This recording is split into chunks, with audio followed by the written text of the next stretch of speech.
کہ اس وقت جو ہے قبرستان نو یعنی نیا قبرستان جیسے اور قبرستان ان کے مقابلے میں یہ قبرستان زیادہ پرانا نہیں، اور یہ سب سے اس کی ایک خاص بات یہ ہے کہ بی بی معصومہ گم کے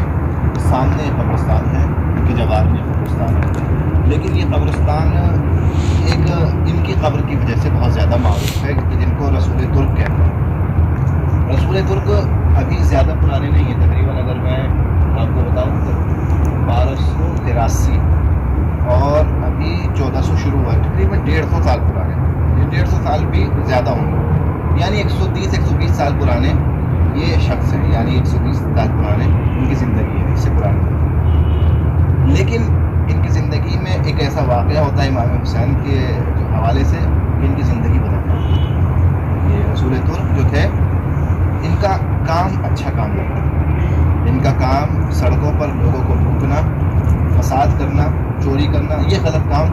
انہوں نے اسی طریقے سے زندگی اپنائی ہوئی تھی اور اسی طریقے سے زندگی جیتے تھے۔ مگر جیسے ہی محرم شروع ہوتے تھے امام حسین کی عزاداری کے احترام میں ان دنوں میں کوئی غلط کام نہیں کرتے تھے اور ادب سے جاتے تھے، مجلس میں بیٹھتے تھے، مجلس میں ہوتے تھے، لیکن پھر محرم ختم ہوتے تھے تو پھر اپنے غلط کاموں میں مصروف ہو جاتے تھے۔ ایک دن اپنے علاقے کی امام باڑگاہ میں بیٹھے ہوئے تھے، مجلس کے لیے گئے تھے، تو علاقے کے لوگ ان سے پریشان تھے، ان کو جانتے تھے کہ بھائی ان کا کام غلط ہے، اچھے کام نہیں کرتے ہیں۔ تو مجلس میں جتنے بھی جو ہے مجلس میں عزادار آئے ہوئے تھے سب نے جا کے انجمن کے رئیس سے کہا، صدر سے کہا کہ آپ ان کو مجلس سے باہر کریں، یہ مجلس میں نہیں آنا چاہیے کیونکہ ان کے کام اچھے نہیں ہیں، یہ مجلس میں نہیں آنے چاہیے۔ صدر آیا اور آنے کے بعد میں ان سے کہا کہ رسول ترک تم آج کے بعد مجلس میں مت آنا، یا تو کام چھوڑ دو یا یہاں پر آنا چھوڑ دو، تمہارا کام اچھا نہیں ہے۔ ان کو بہت احساس ہوا، اندر سے بہت شرمندگی ہوئی اور بہت افسوس ہوا کہ مجھے امام حسین کی مجلس سے اٹھایا ہے کہ وہ چپ چاپ اور اٹھ کر اپنے گھر چلے گئے۔ وہ گھر چلے گئے اپنے۔ اس کے بعد میں یہ شخص جس نے کہا تھا انجمن کا صدر رات کو سوتا ہے تو خواب میں اس نے ایک عجیب منظر دیکھا کہ خواب میں کربلا میں موجود ہے اور ایک طرف امام حسین کے خیمے ہیں اور ایک طرف یزید کا لشکر، اور امام حسین کے خیموں کی طرف یہ جانا چاہتا ہے جو صدر ہے جس نے بتایا تھا، امام حسین کے خیموں کی طرف آگے بڑھنا چاہتا ہے، کیوں؟ کیونکہ کربلا میں کس کی مدد کریں گے امام حسین، تو یہ چاہتا ہے امام حسین کی طرف خیموں کی طرف چلا جائے، مگر دیکھا کہ خیموں کے باہر کتا بیٹھا ہوا ہے، وہ کسی بھی انجان کو امام کے خیموں کے باہر اندر نہیں جانے دے رہا، باہر بیٹھا ہوا ہے۔ یہ کیا بات ہے؟ اب جو اس نے غور سے دیکھا کہ اس کتے کی جو صورت تھی کوئی اور نہیں تھا، وہ رسول ترک تھی، جو امام حسین کے خیموں کے باہر امام حسین کے خیموں کی رکھوالی کر رہے تھے، کتے کی صورت تھا۔ جیسے یہ دیکھا فوراً بیدار اٹھا اور صبح اٹھنے کے بعد ہی نماز پڑھنے کے بعد فوراً سب سے پہلا جو کام کیا رسول ترک کے دروازے پہ گیا، ہاتھوں کو جوڑا، رسول ترک مجھے معاف کرنا، اور اب میں یہ کہتا ہوں کہ آج کے بعد ہر مجلس میں آپ کو آنا ہے، ہر مجلس میں آپ کو شرکت کرنی ہے، ہر مجلس میں۔ لیکن اس سے ایک اور پیغام ملتا ہے کہ کسی کو کتنا بھی برا ہو، کسی کو حق نہیں ہے کہ امام حسین کی مجلس سے کوئی کسی کو باہر کرے۔ امام حسین کی مجلس جو ہے واقعی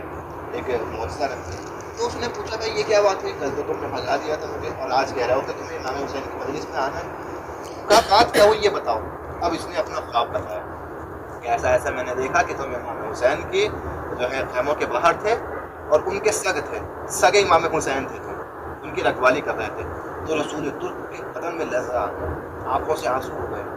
کہا کہ واقعی مجھ جیسے گنہگار کو امام حسین نے اپنے سگی میں اپنے سگ بنا لیا،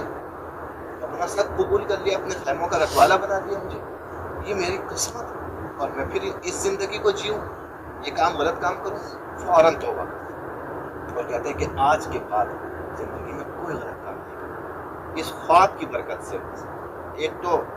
رسول ترک کی زندگی جو ہے وہ ایک دم بدل جاتی ہے، فوراً بدل جاتی ہے، اس کے بعد میں ہمیشہ اچھے کام کرتے ہیں اور زندگی میں کوئی برا کام ان سے سرزد نہیں ہوتا۔ یہ ایک بات۔ دوسری بات، جب رسول ترک کی زندگی کے آخری لمحے تھے، اس دنیا سے جانے والے تھے، ظاہراً جب وہ کتنے سال کی عمر میں، تقریباً 15 رجب 1380 ہجری ان کی وفات ہوئی ہے۔ 15 رجب یعنی بی بی زینب کی شہادت کے دن ان کی بھی وفات ہوئی، اس دنیا سے گئے۔ 15 رجب جب ان کا آخری دن تھا تو ڈاکٹر نے اور حکیم نے کہہ دیا تھا ان کا حالت احتضار ہے، روح نکلنے والی ہے. تو لوگ اکٹھے ہو گئے تھے مگر انہوں نے ایک جملہ کہا، وہ جملہ بھی یہاں لکھا ہوا ہے، بڑا عجیب جملہ تھا. انہوں نے کہا کہ قبرستان منتظر من است، من منتظر آقائے مولا ہستم، من منتظر مولا ہستم، یعنی قبرستان کو میرا انتظار ہے مگر میں ابھی نہیں جاؤں گا، مجھے اپنے مولا کا انتظار ہے.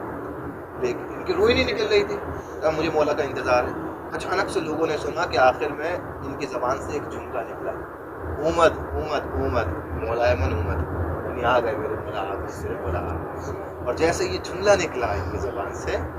خوشی کے جو ہے خوشی سے ان کا چہرہ خوشحال تھا، اسی عالم میں ان کے ہیں. اتنی مبارک زندگی واقعاً ایک خواب کی برکت سے امام حسین نے کس طریقے سے انہیں اپنی غلامی میں قبول کیا. یہ واقعاً یہ زیارت گاہ بھی اسی لیے ہے باعث برکت ہے کہ پروردگار عالم کے ایسے بندے بھی دنیا میں گزرے ہیں کہ جن کے ساتھ ایسی کرامتیں ہوئی ہیں. ورنہ کیا تھے یہ بالکل ایسے ہی مثال جناب حر علیہ السلام کی، کہ جیسے جناب حر کو آزاد شدہ کہا جاتا ہے امام حسین کا،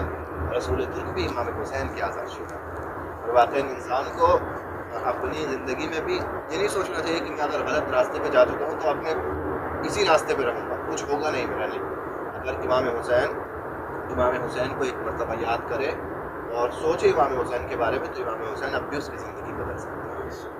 تو انشاءاللہ یہاں پر ان کی قبر میں فاتحہ پڑھے، دعا کریں پروردگار سے کہ ہماری زندگی بھی ایسی ہو کہ امام زمانہ ہمیں اپنی غلامی میں انشاءاللہ